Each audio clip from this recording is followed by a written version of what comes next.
Well, in case you guys were blissfully unaware, the video game journalism industry is basically just falling apart at the seams just as we're watching it in real time.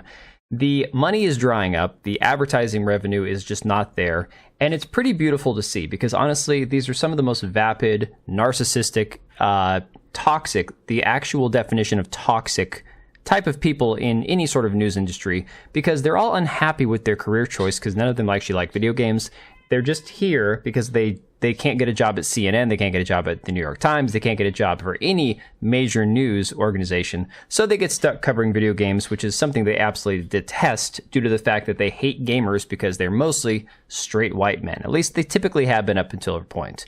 Real quick though, I am going to be live streaming as this video is uploading. We're going to check out Hellblade 2, so if you just now got the notification for this video, give it a watch and then hop on over. I'll be on my live stream. So that being said, IGN has actually acquired a massive amount of video game journalist outlets in just the last few hours here. So it happened today, 9 a.m. This article from Games Industry Biz came out. And essentially what happened was IGN purchased the Game Network family of digital brands, which is the publications like GameIndustry.biz, Eurogamer, Rock Paper Shotgun, VG247, Dicebreaker. Unfortunately, not Kotaku. I was hoping Kotaku was on this list because none of these outlets are going to be around in a year. Kotaku, unfortunately, is still kicking, and people like Alyssa Mercante still have jobs, even though Jeffrey Rousseau over here at Game Industry Biz announced earlier today that he himself has been laid off. You have people like Cecilia D'Anastasio from Bloomberg complaining about it on Twitter, but unfortunately for these people, complaining about this stuff isn't going to change the reality that the money isn't there.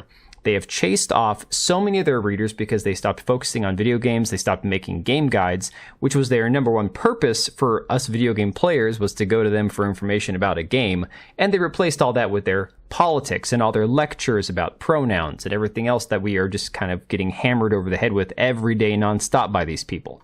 Which is not surprising that today, Kotaku puts out this article here talking about the Paper Mario Thousand Year Door remake restoring a party member's trans identity. Now again, this is not a game that I played. It came out on the GameCube, but by the time I had a GameCube as a teenager, I wasn't big into Mario games anymore, so I never played this game. But apparently there is some localization issues, which we have seen before. Localization, again, being where they not just translate, but they also have to take into consideration cultural differences and translation issues where things don't have cultural relevancy anymore, so they have to, make it understandable for the target audience.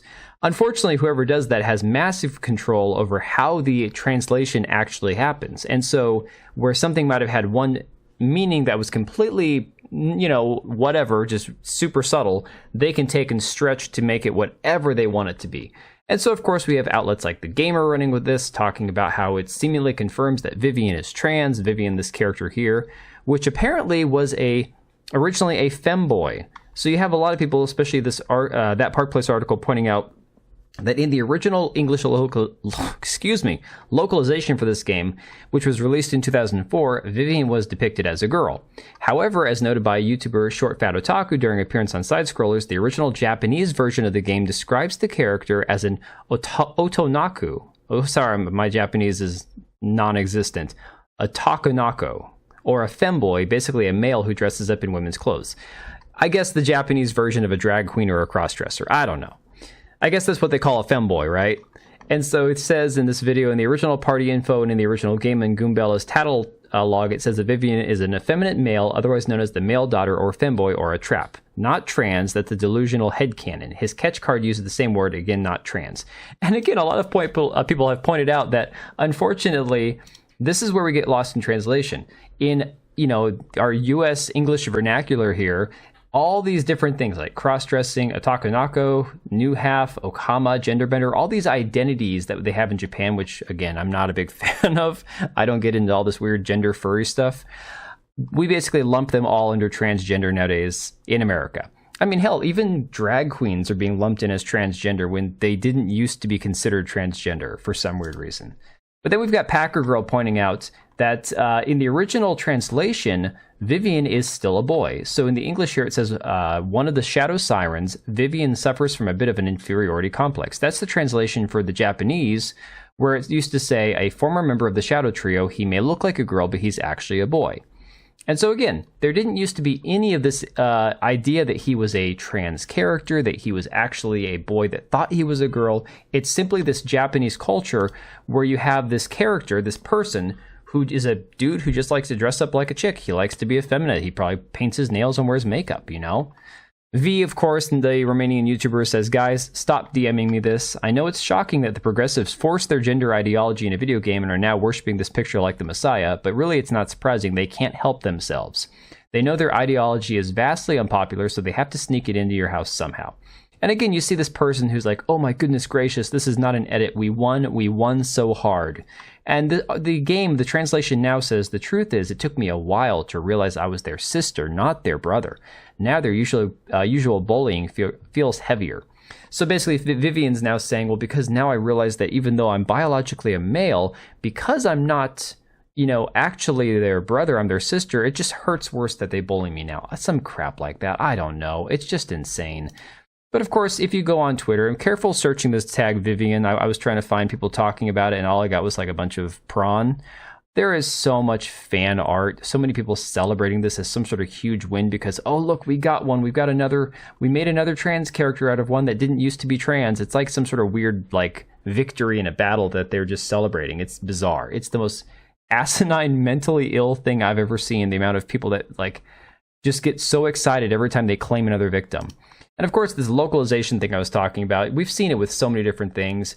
A recent attempt here from Bounding into Comics talking about Capcom attempting to run PR for Western localizers who are trying to keep games culturally sensitive and promoting inclusivity through language and representation.